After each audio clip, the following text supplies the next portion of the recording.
Today, Liss and I are going to explore and hopefully help you better understand confirmation bias.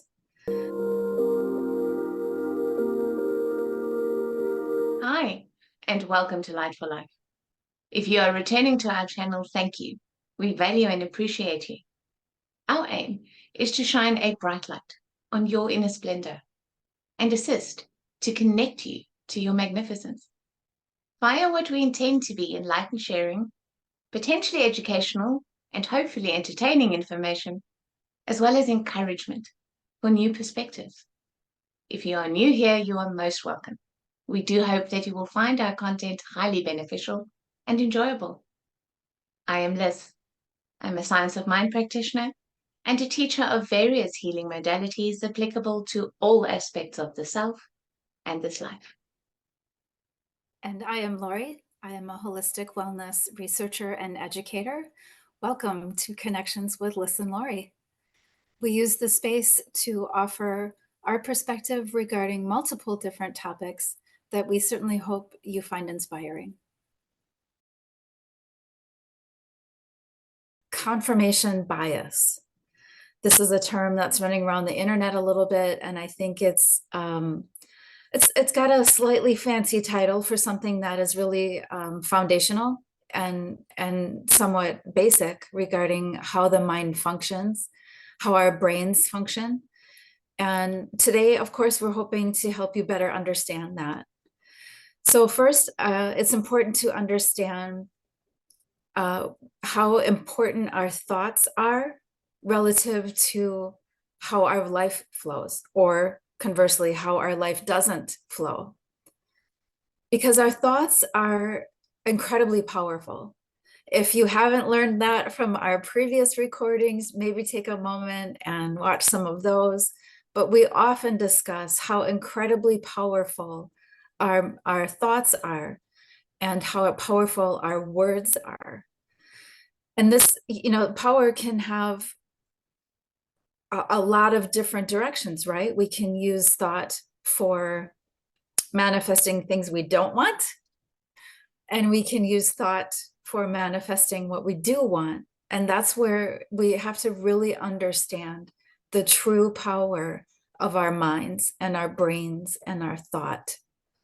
When we understand that as a foundation, we can quickly start to see how our beliefs shape our experiences and truly how we experience the world, how we experience our relationships, our work, our money, our interactions on a day-to-day basis.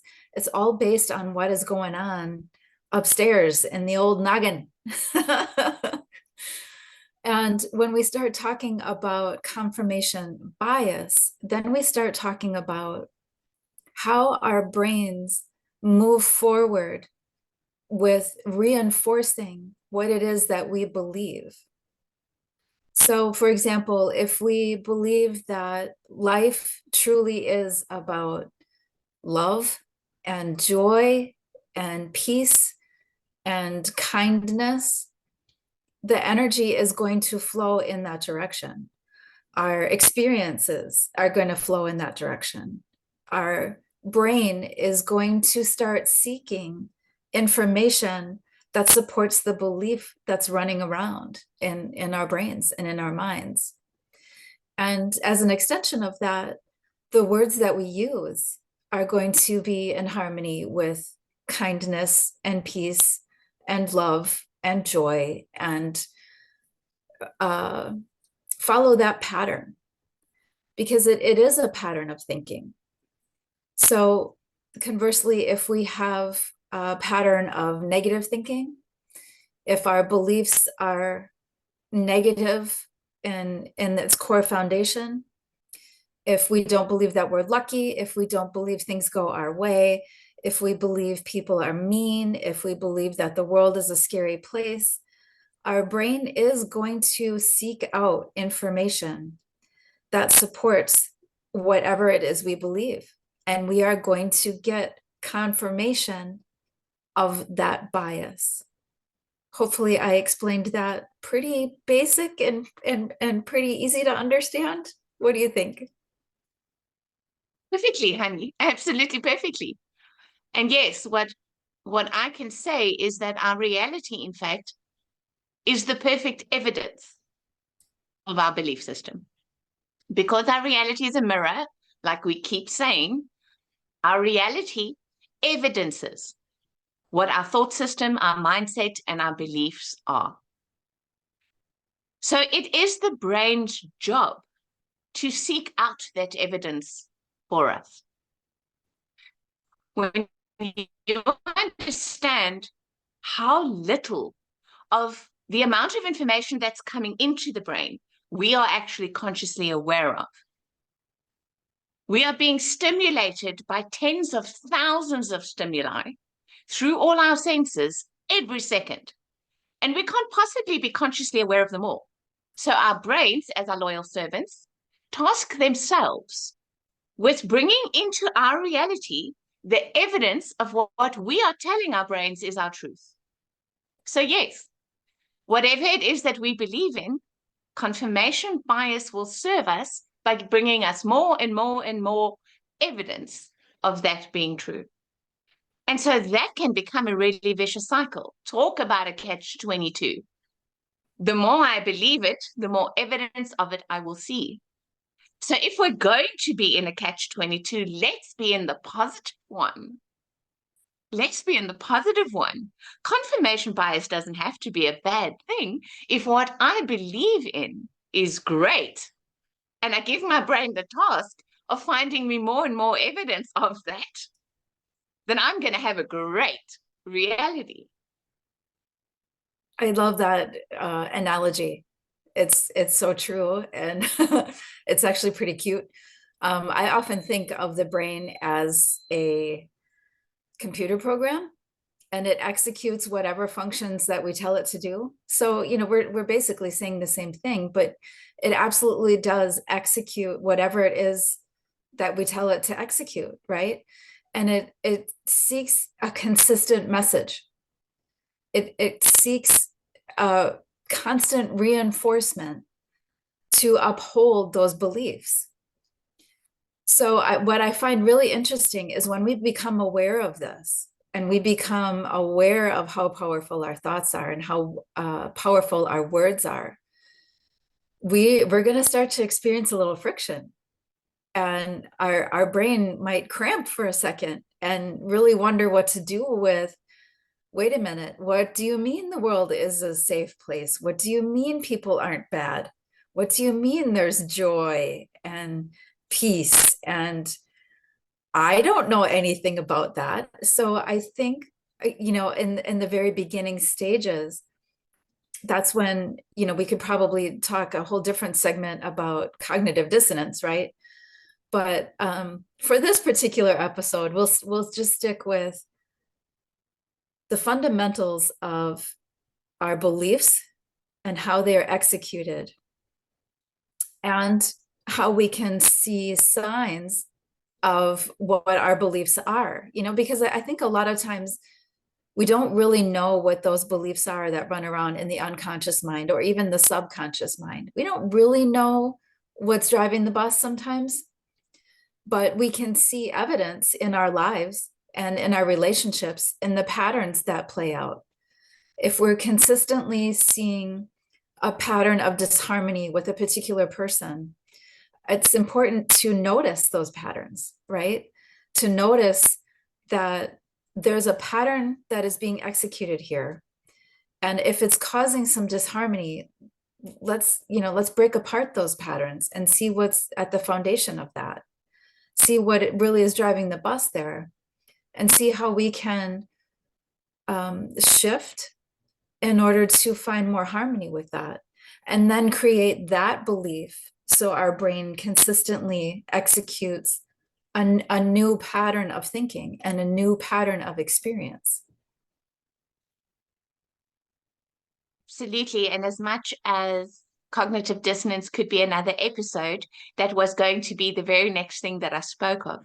And I think it's just important to give people just a tiny introduction to what that actually is, because again, it's a term that's so prevalent out there, but I don't think most people really actually understand it. And I love the way you spoke about the brain having a little bit of a, what did you call it, a cramp, a fit, a spasm. And that is literally what cognitive dissonance is. It's when the prefrontal cortex, which is the most reasonable and rational part of the brain, where our executive function exists, suddenly is confronted with an idea that doesn't fit the confirmation bias model.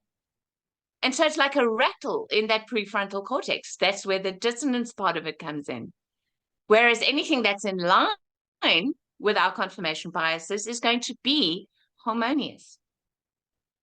And so I must just say, in terms of the analogy that you just used, when we talk about harmony in relationship, I don't want to leave people with the idea that they, on their own, with the help of the brain, using confirmation bias, can create harmony in relationship, because relationships, literally, it takes two to tango, right? So sometimes the mirror is not just showing us the disharmony and the repeating pattern in order for us to heal the relationship, because sometimes we can't do that. Sometimes the mirror is showing us that to show us where we are being too much of something or too little of something else. So, for example, in a relationship that has perpetual patterns of great toxicity, where the other person is not going to change, the only thing you can ever change is yourself. So the mirror is showing you perhaps too much tolerance, perhaps far too few or too weak boundaries. And that is what will shift the pattern, not just some kumbaya harmony, right? Because I like to think about it like an orchestra. The whole orchestra could be playing in harmony. And then in one corner is a dissonant note. But if the entire orchestra is busy playing the music in the wrong key, then it is not the one dissonant note that is the problem. So we have to exercise our discernment. Yes. To understand, all right, when is the one dissonant note the cacophony in an otherwise beautiful symphony? And when is the whole orchestra playing in the wrong key? And very often in relationships, it's the orchestra part of the equation that we're being shown, and not the one little dissonant note. Because so often we want to take responsibility for that in terms of now we must fix something that isn't fixable just by changing our minds, because we can't change somebody else's.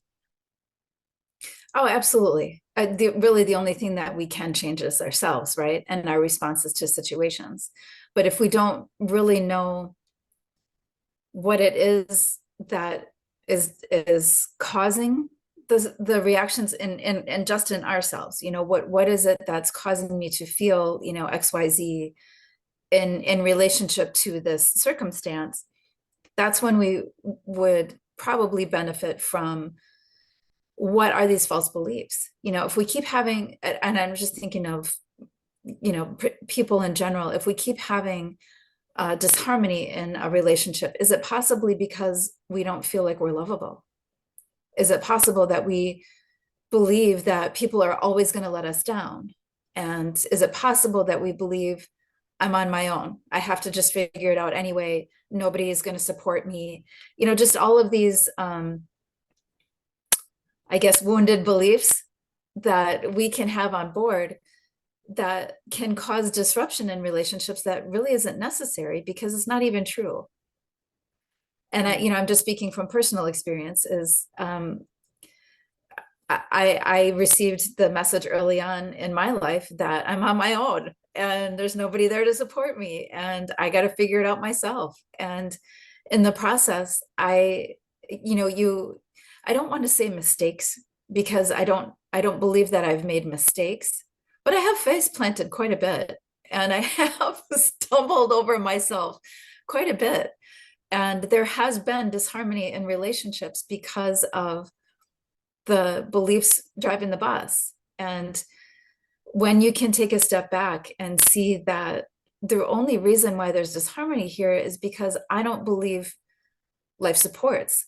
I don't believe that I can trust and that I can rely on and that I am lovable and people are there to have the same goal in mind and we can work together to achieve that goal. So that's, that's kind of where I meant about the false beliefs can cause some disharmonies.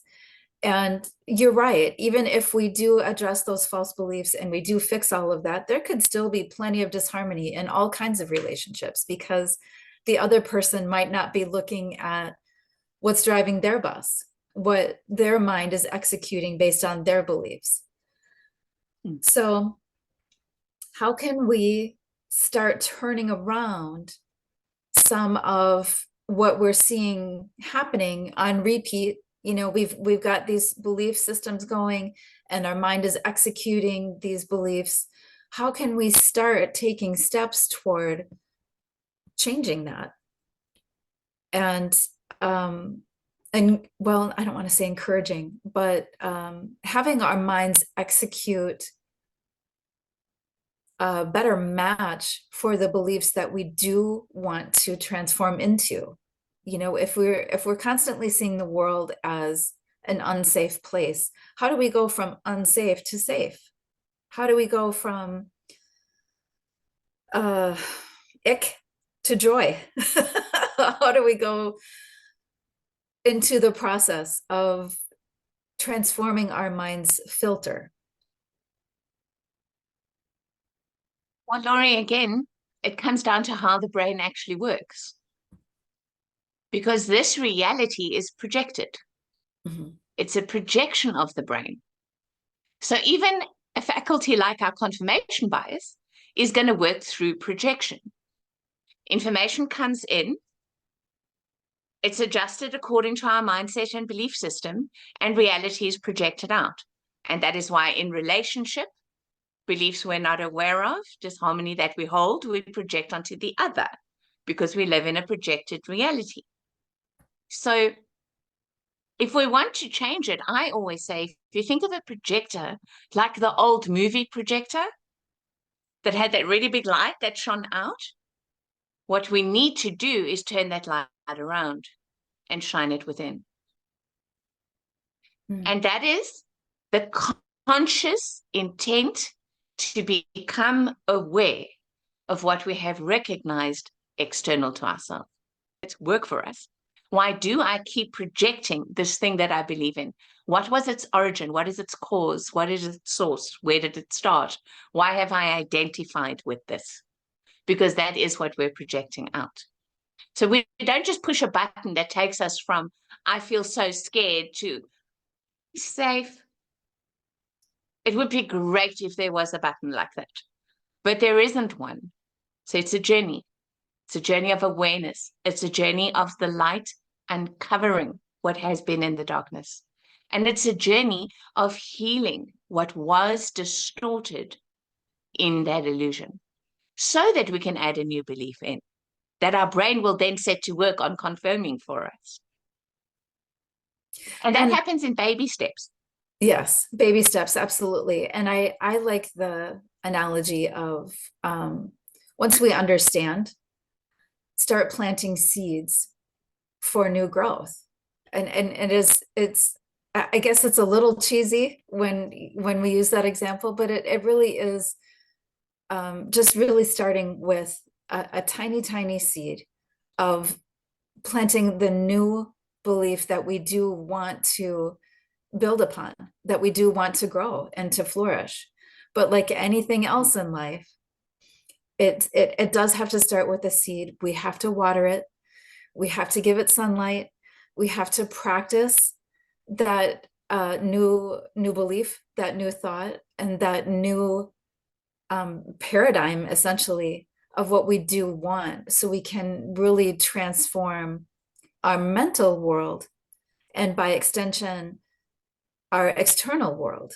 So like you said, when we are projecting with that big huge light, we are starting to see glimmers of that more positive, I guess, for lack of a better word, that more positive execution of thought that we would like to see. And sure, there are going to be moments when the old beliefs are going to slip in there. But like anything else in life, we have to learn how to ride a bike by pedaling and falling and pedaling and falling until we can pedal and balance and develop speed and momentum. And it just becomes a habit, just like everything else that we've done. We have habits that don't really support what we want, and we have the ability to develop habits that support everything we want. Yes. And it's about training ourselves to recognize the evidence when we see it. It's like, in using your seed analogy, okay, so I planted an acorn. I planted an oak tree seed. And then this tiny little green thing comes up after quite a while, right? And I stand there and I go, oh, what is this? It's supposed to be an oak tree. What's this tiny little green thing? And then we think we failed. You know, there's a wonderful New Thought teacher who lived in the 1800s by the name of Neville Goddard. And if anyone is not familiar with his teachings, I can't encourage you more to become familiar with them. And he refers to it as birds before land, which I just love. It's a wonderful metaphor to remind yourself to see the evidence for what it actually is. And what it means by birds before land is if you think about the ocean and being on a ship, the sailors will be out there with their periscopes, telescopes, what do they call them? And what are they looking for? They're not looking for land. They're looking for birds. Because they know if they spot birds, the land is close. And they're going to see the birds before they see the land. So, for example, one of the things that often happens to me is that I will be manifesting a certain amount of money. And then I'll get one of those scam calls or one of those scam SMSs that say that you have won and it'll be the amount of money I'm trying to manifest. Now, if we go about that just from a 3D perspective, it's going to be the of the oak tree that was the little green sprout, right? It's like, what is this? I don't need a scam message. I need the actual money. But what you don't understand is that everything is a manifestation. And that message is your birds before land. It means your manifestation is working. That was just its first manifestation. And it comes for you to confirm that, yes, in fact, I don't want it that way, but I am busy manifesting a certain amount of money. And then the actual money will arrive very shortly afterwards. That's the way that it works. So, Laurie, in terms of our projection, we assume things so easily. Gosh, we assume things so easily. And usually in a negative way, right? Mm-hmm. Okay, so I assume you meant something less than love. Or, okay, so I assume then. We assume so easily in the negative. Let's start assuming the best. Let's start assuming that our thoughts are creating our reality. Let's start assuming how powerful our beliefs are. Because that is the secret to miracles. Assumption. Just assume that it's done. It is. I absolutely love that. And I love that analogy. I have not heard of this particular person, but now I am very interested and probably going to look that up today. I love that. You binge, honey, binge. You're going to love it. And I would invite others to do the same. That's beautiful. Say that one more time. He said it's life before light. Birds before land. Birth before land. Okay. Okay. I thought so interesting how my mind heard. I was thinking the same light. thing. I didn't want to say anything. How interesting. Mm. We'll have to see what our listeners heard when you said that. Thank you for connecting with Light for Life. If you appreciate reminders, please go ahead and subscribe to the channel so you can receive those notifications. If you would like to work with one of us, You can find our contact information in the About section of this channel. Yes, thank you for connecting with Light for Life. Please share your insights, your questions, and your comments with us in the comment section below. We value your feedback. And we really hope that we will see you for our next episode. We upload one every Thursday. Until then, bye-bye and be joyful. Until we connect again, we send you love and light.